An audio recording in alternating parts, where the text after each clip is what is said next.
front squats.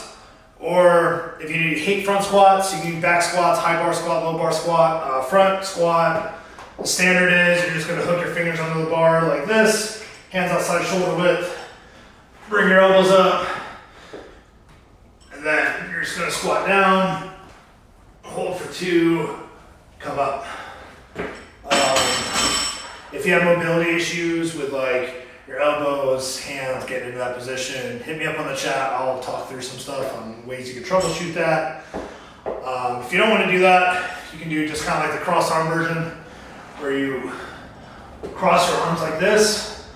Downside to this is if you kind of like lose that upright posture at all, you're going to dump the weight because you can't. It's really hard to like hold the weight up this way. High bar squat. You want to set the weight right on top of your shoulder blades. Low bar squat, you're gonna set the bar on your rear delts here. I only do this if I'm like training for a powerlifting meet or something. Just because I can squat the most that way, but that version of the squat does beat my hips up a bit more. So I generally don't use that version. So the main thing, no matter which variation of squat that you pick, you want to get kind of like your lower body positioning right. So in general, you want to pick the stance that allows you the most range of motion and allows you to feel the most comfortable. So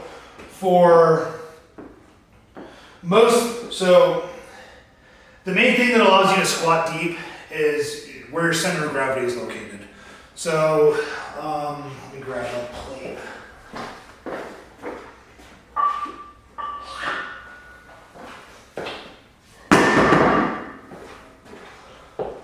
So just normally, if I was to just do, say like a regular squat, I'm here, squat down, and if I was gonna try to keep a neutral spine, I can get to about here. The only way I can get lower is I have to let my weight shift forward and push my knees forward a lot.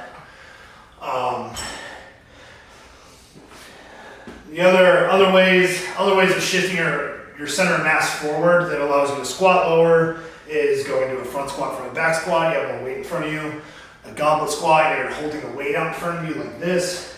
So we'll pretend this is a weight. I mean, it is, but if I was just hold this out in front of me like this, I can squat really low with this very upright posture. I can squat all the way down, and then still keeping a pretty close foot stance with that.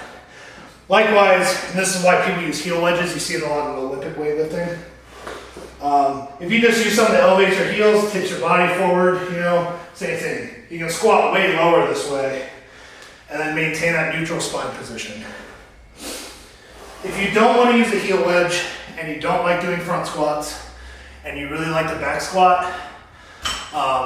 for general development, back squat's pretty good. The other thing you can do is you can just widen your stance. So by widening your stance, instead of you're having all this distance here, that pushing your center of mass backwards, by widening your stance, let's say if you go way out like a sumo, this isn't nearly as much distance this way as if we come here, and it's all the way out that way. So if we widen our stance, the main thing with this is you want your knees to travel in the direction your feet are facing. So you don't want this, your feet are out here and your knees are coming in. So you always want to stack your knees relatively over the top of your foot. A little bit of medial deviation is fine. You just don't want a ton of it.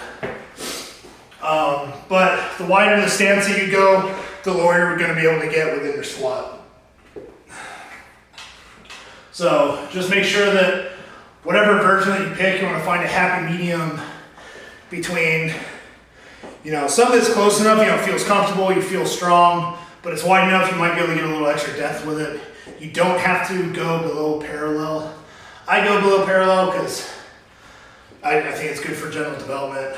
But if you like the high bar squat and if you feel really comfortable with that close stance and you don't want to use like a heel wedge, it's okay if you're only hitting like just above 90. It's not a big deal. Not everyone is structured in a way that allows them to squat below parallel very easily. So don't worry too much about that, about like you have to get below parallel on your squats.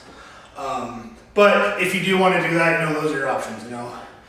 Use kind of more an anterior loaded version of the squat, you know, like goblet squat, front squat, elevate your heels up on something, or you you just kind of bring your feet out wider, and then, or some variation of those. I usually do front squats with a pretty wider foot placement, and that allows me to pretty much get all the way down, even if I can't lift as much as I could with like a narrower version.